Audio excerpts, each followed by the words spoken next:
বিএনপির চাঁদাবাজি নিয়ে হলো কি একটা সার্চ দেন গুগলে, কতক্ষণ যাইতে পারবেন আমরা জানি না। মানে রেলগাড়ি যত বড় তার থেকে বড় হলো কি আপনারা নিউজ মিডিয়া স্ক্রল করতে পারবেন। এইরকম আসলে হলো গিয়ে ঘটনা। ত্রয়োদশ জাতীয় নির্বাচনকে কেন্দ্র করে যখন রাজনৈতিক অঙ্গনে তৎপরতা বাড়ছে, ঠিক তখনই বিএনপির বিরুদ্ধে চাঁদাবাজির অভিযোগ তুলেছে বৈষম্য বিরোধী ছাত্র আন্দোলন। ঢাকা বিশ্ববিদ্যালয়ের মধুর ক্যান্টিনে রবিবার এক সংবাদ সম্মেলনে সংগঠনটির সমন্বয়ক রিফাত রশিদ বলেন, বিএনপির চাঁদাবাজির তালিকা রেলগাড়ির থেকেও লম্বা।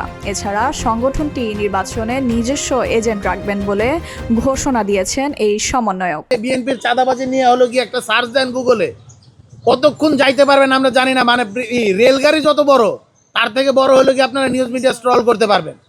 এইরকম আসলে হলো গিয়ে ঘটনা। আপনারা দেখছেন প্রত্যেকটি বাংলাদেশের রাজনৈতিক প্রেক্ষাপটে প্রত্যেকটি কেন্দ্রে প্রত্যেকটি রাজনৈতিক দলের এবং প্রত্যেকটি আসলে এজেন্টের প্রত্যেকটি নির্বাচনী যে প্রতিনিধি তারা আসলে নিজেদের এজেন্ট প্রেরণ করেন। যারা নির্বাচনে অংশগ্রহণ করছে তারা এজেন্ট প্রেরণ করেন প্রত্যেকটি কেন্দ্রে।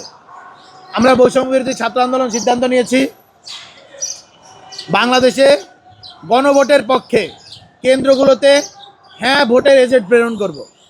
অর্থাৎ গণভোটে হ্যাঁ যাতে যেতে তার জন্য বৈষম্য বিরোধী ছাত্র আন্দোলন হ্যাঁ ভোটের জন্য এজেন্ট প্রেরণ করবে এবং তারা প্রত্যেকটি কেন্দ্রে ইলেকশনের দিন থাকবে এবং তারা যাতে হলো গিয়ে গণভোটে জনগণ হ্যাঁ পক্ষে রায় দেয় তার জন্য প্রচারণা করবে এবং তাদেরকে কনভিন্স করার কাজটা করবে।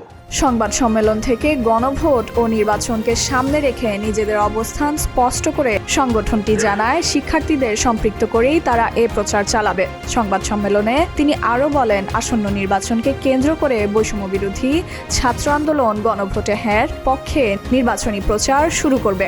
12 তারিখে নির্বাচনে তাদের নিজস্ব এজেন্ট থাকবে।